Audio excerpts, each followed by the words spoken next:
Hello guys, இன்னைக்கு full time awakening மான்வாவோட episode 4 தான் பார்க்க போகிறோம். ஸோ வீடியோக்குள்ளே போகிறதுக்கு முன்னாடி மறக்காம எல்லாருமே ஒரே ஒரு லைக்கை போட்டுருங்க. ஏன்னா அப்போ தான் இதே மாதிரி தொடர்ந்து என்னால் நிறைய வீடியோஸை அப்லோட் பண்ண முடியும். ஸோ லைக்கை போட்டுருங்க.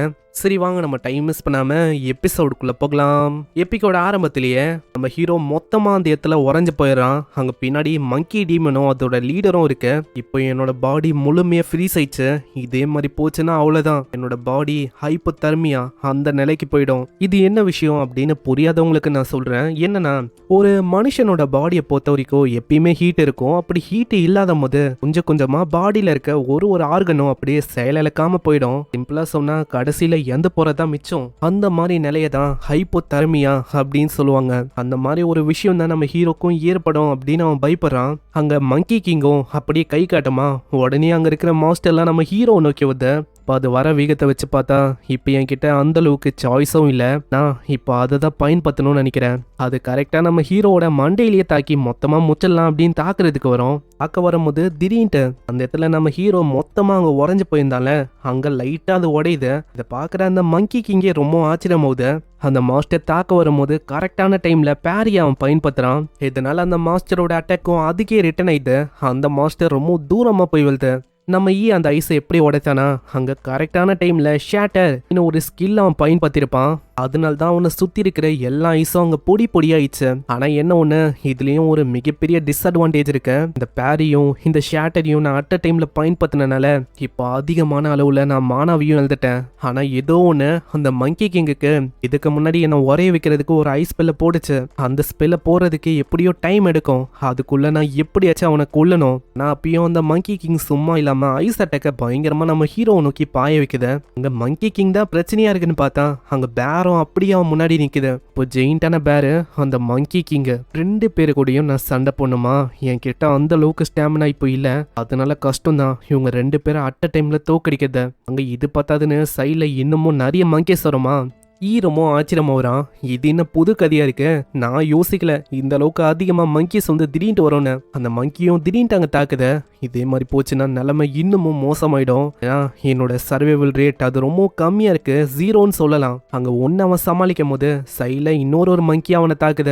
இதே மாதிரி போச்சுன்னா நிலைமை மோசமாயிடும். போன வாட்டி நான் என்ன பண்ணணும் அதே விஷயத்த தான் நான் இப்போ பண்ணணும்னு நினைக்கிறேன். ஏன்னா அது மூலமா முன்னாடியே நிறைய மாஸ்டர்ஸ் நான் கீழே தள்ளிட்டேன். அதே மாதிரி இப்பயும் அவங்கள தள்ள முடியும்னு நினைக்கிறேன்.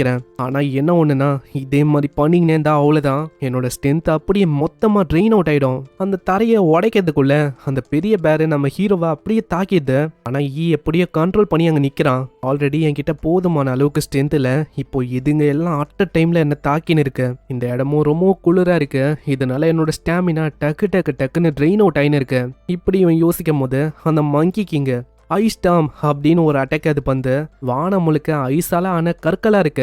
நான் யோசிச்சபடி பார்த்தா அந்த மங்கி கிங்கோட ஸ்கில் அது இப்போ கூல் டவுன்ல இருக்கணும். இப்போ இந்த மாதிரி நேரத்துல நான் என்ன பண்றது, என்னோட பாஸ்ட்ல இதே மாதிரி தான் ஒரு சுச்சுவேஷன் வந்துச்சு. இதே மாதிரி தான் என்னோட பாஸ்டில் நிறைய மாஸ்டர் கூட நான் அடிக்கடி மாட்டிப்பேன். அதனால இந்த மாதிரி சுச்சுவேஷனை எப்படி டீல் பண்ணும் அப்படின்னு ஒரு சென்ஸ் எனக்கு அப்போ இருந்தது. ஆனால் இப்போ கரண்டாக என்னோட பாடி ரொம்ப வீக்காக இருக்கு. அதே டைமில் என்கிட்ட இப்போ கரண்டாக ரெண்டு ஆப்ஷன் தான் இருக்கு.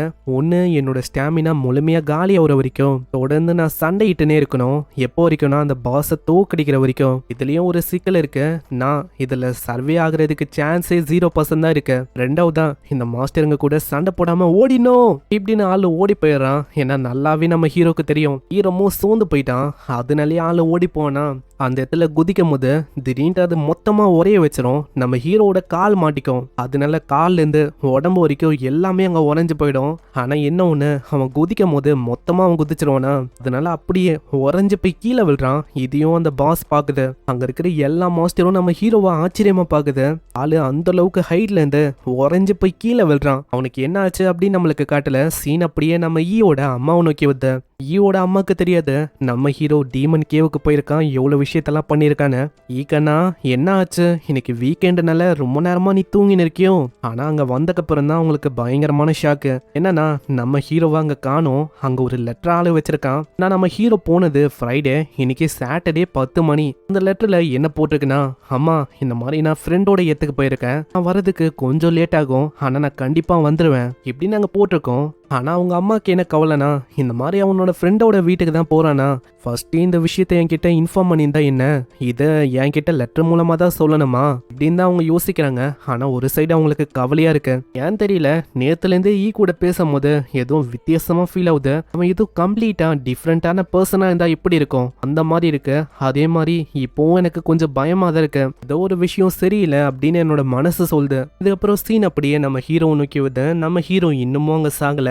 ஆளு கீழே விழும் போது கீழே ஒரு ரிவர் இருந்திருக்கு. அதனால லக்கிலேயே அவன் தப்பிச்சிட்டான். நான் அப்பயே யோசிச்சேன், என்ன நான் பண்ண அட்டாக்ல கிட்டத்தட்ட மிகப்பெரிய ஓட்டையை கிரியேட் ஆச்சு. கிட்டத்தட்ட 100க்கும் மேல மேஜிக்கல் பீஸ்ட் அதுக்குள்ள விழுந்துச்சு. அது மூலமா நான் லெவல் 7க்கு போனேன். ஆனா நான் 3 லெவல் தான் அதிகமானேன். அதுலயே எனக்கு தெரிஞ்சு போயிடுச்சு இந்த மாதிரி டோட்டலா 60 மாஸ்டர் எலிமினேட் ஆயிருக்கு, 40 மாஸ்டர் உயிரோட சர்வே ஆயிருக்கு. சர்வே ஆன மாஸ்டர் கண்டிப்பா ரிவர்ல வந்திருக்கும் அப்படின்னு நான் கெஸ் பண்ணேன். அதனால தான் யோசிக்காம ரிவரை நோக்கி குச்சேன். நான் யோசிச்ச மாதிரியே கீழே ரிவர் இருந்திருக்கு. அதனால நான் எப்படியோ தப்பிச்சிட்டேன். ஆனா என்ன ஒண்ணு, மேல இருந்து விழுந்த இம்பாக்ட்ல என்னோட பாடி ரொம்ப மேசிவா டேமேஜா வாங்கியிருக்கேன். அதே டைம்ல நான் களைச்சு போயிட்டேன். இப்போ ரொம்ப குளிராகவும் இருக்கு. இப்போ இருக்கிறதுலயே ரொம்ப வீக்கனான ஸ்டேட்லயும் நான் இருக்கேன். உண்மையை சொன்னா நான் இப்போ என்னோட லிமிட்ல இருக்கேன் அப்படின்னு சொல்லலாம். இப்படின்னு ஆளு கண்ணை மூடுவான். ஆனா அவனுக்கு தெரியல இந்த மாதிரி பின்னாடி ஒரு மிகப்பெரிய மாஸ்டர் இருக்குன்னு. அந்த இடத்துல கிளேசியர் ஓ லார்ட் அப்படின்னு லெவல் 9ல இருக்க கிளாஸ் மாஸ்டர் வந்து நம்ம சோர்ந்து போய் கண்ணை மூடும் போது அங்க பழைய விஷயம்லாம் ஞாபகம் வருது. ஹாஸ்டல்ல இருக்கிறதுலயே ரொம்ப ஸ்ட்ராங்கான ஒரு டீம்ல இருந்தால அதுல இருக்க அந்த ஃப்ரெண்ட்ஸ் ரொம்ப நல்லவங்க, நல்லா ஜாலியா பேசுறது, ரொம்ப ஜாலியா என்ஜாய் பண்றது, இந்த மாதிரி விஷயத்தெல்லாம் நம்மளால பண்ணிருப்பான். அது போக என்னோட அம்மாவை எப்படி என்னால மறக்க முடியும்? அவங்க ரொம்ப கேரிங் ஆனவங்க. எனக்கு ஏதாச்சும் சின்ன காயம் ஏற்பட்டாலும் துடிச்சு போயிடுவாங்க. அந்த மாதிரி அம்மா. அங்க இதை பத்திலாம் அவன் யோசிக்கும் போது அந்த மங்கி கிங்கு ஹீரோவோட அப்பா, நம்ம ஹீரோவோட ஃப்ரெண்டு மாதிரி யார் யாரு நம்ம ஹீரோவை மொத்தமா முடிக்கணும்னு பார்த்தாங்களோ அவங்கெல்லாம் நம்ம ஹீரோ முன்னாடி வரும்போது நம்ம ஹீரோ இன்னமும் அங்க ஃபயர் அப் ஆகுறான். இல்ல இது ஒன்றும் என்னோட எண்ட் இல்லை, கண்டிப்பா நான் இங்க சோர்ந்து போக மாட்டேன். இது ஒன்றும் என்னோட லிமிட் இல்லை. என்னோட பாஸ்ட் லைஃப்ல நான் ஆல்ரெடி ரொம்ப கஷ்டப்பட்டேன். அப்படி இருக்கும் போது அந்த விஷயத்த நான் திரும்பவும் ரிப்பீட் ஆக விட மாட்டேன். அந்த மாஸ்டர் நம்ம ஹீரோவை கடிக்கலான்னு வருமா, நம்ம ஹீரோ அந்த மாஸ்டரோட பள்ளியை பிடிக்கிறான். நான் ஆல்ரெடி இறந்து போயிட்டேன். அப்படி இருக்கும்போது போன வாட்டியான விஷயத்த நான் இந்த வாட்டி நடக்க விட மாட்டேன். திரும்பவும் கோலையா நான் இறக்க மாட்டேன் இப்படின்னு காலை வச்சு அடிக்கிறான். அந்த மாஸ்டர் அப்படியே பின்னாடி போய் விழுத. ஆனா அப்பயும் அந்த மாஸ்டர் சாகல. நான் இந்த இடத்துல சோலோவா இந்த டீமன் கேவை கிளியர் பண்ணலான்னு வந்திருக்கேன். அது போக இத்தனை பீஸ்ட் கூட நான் சண்டை போட்டேன். மிகப்பெரிய கிளிஃப்ல இருந்து நான் கீழே விழுந்தேன். அப்படி இருக்கும் போது நான் சோர்ந்து போய் செத்துருவேன் அப்படின்னு யோசிக்கிறீங்களா? இல்ல, இல்லவே இல்லை, நான் சாக மாட்டேன். பக்கம் மாஸ்டர் ஒண்டி தான் இருக்கான்னு கேட்டா அங்க பின்னாடி ஏகப்பட்ட உல்ஃபும் இருக்கு. அந்த இடத்துல அந்த மாஸ்டர் பயங்கரமா கத்தும் போது நம்ம ஹீரோ அப்படியே எல்லா விஷயத்தையும் யோசிக்கிறான். இதுக்கு முன்னாடியே நான் ஏகப்பட்ட கொடூரமான விஷயத்தெல்லாம் பார்த்துருக்கேன். அப்படி இருக்கும் போது என்னோட அட்ரலின் அது இன்னமும் தான் இன்க்ரீஸ் ஆகுது. எனக்கு இன்னமும் அந்த கொல்றதுக்கான வெறி வருது அப்படின்னு அவன் சொல்லும் போது அவனோட பவர் லெவல்லாம் அப்படியே அங்க ரைஸ் ஆகுது. நம்ம ஹீரோக்கு புதுசா ஒரு ஸ்கில்லும் கிடைக்குது, நியூக்ளியர் ஹோலி ஸ்வாட்ஸ்மேன்னு. நான் யோசிக்கல இது வந்து போதுமான அளவுக்கு இருக்கும்னு. ஆனா எப்படியோ நான் அவிக்கன் ஆயிட்டேன். ஆனா இது ஒண்டி இல்ல, இதுக்கப்புறம் தான் ஆட்டமே ஆரம்பிக்குது. ஏன்னா என்னாலதான் இன்ஃபினிட்டா அவிக்கன் ஆக முடியுமே. ஆனா இப்போதைக்கு நியூக்ளியர் ஹோலி ஸ்வாட்ஸ்மேன் இந்த ஸ்கில்லே போதும் உங்க எல்லாரையுமே ஒட்டு மொத்தமா கிளீன் அப் பண்றதுக்கு. அந்த மாஸ்டரும் செம்ம வேகமா நம்ம ஹீரோவை தாக்கி முச்சலான்னு ஓடி வருது. ஆனா ஈயோட அந்த ஹோலி ஸ்வாட்மேன்ஷிப் அதை அவன் பயன்படுத்துறான். அத்தசுக்கினே முன்னாடி இருக்க அந்த மாஸ்டரும் சரி, பின்னாடி இருக்கிற அந்த மாஸ்டரும் சரி, எல்லாத்தோட உடம்பும் அப்படி கிழிஞ்சு போகுது. மாஸ்டரை கொண்டனால அந்த மாஸ்டரோட ஃபேங்கு, போனு, ஆட்ரிபியூட்டும் 12 கிடைக்குது. இப்போ நம்ம ஹீரோக்கு ஒரு எபிலிட்டியும் கிடைக்குது. அதாவது இப்போ ஐஸால அட்டாக் பண்ணாலும் நம்ம ஹீரோக்கு அவ்வளவு சீக்கிரத்துல எதுவுமே ஆகாது. நம்ம ஹீரோக்கு ஐஸால இம்யூன் ஆகுற மாதிரி ஒரு ஸ்கில் இப்போ கிடைச்சிருக்கு. ஃபைனலி இப்போ எனக்கான டைம்.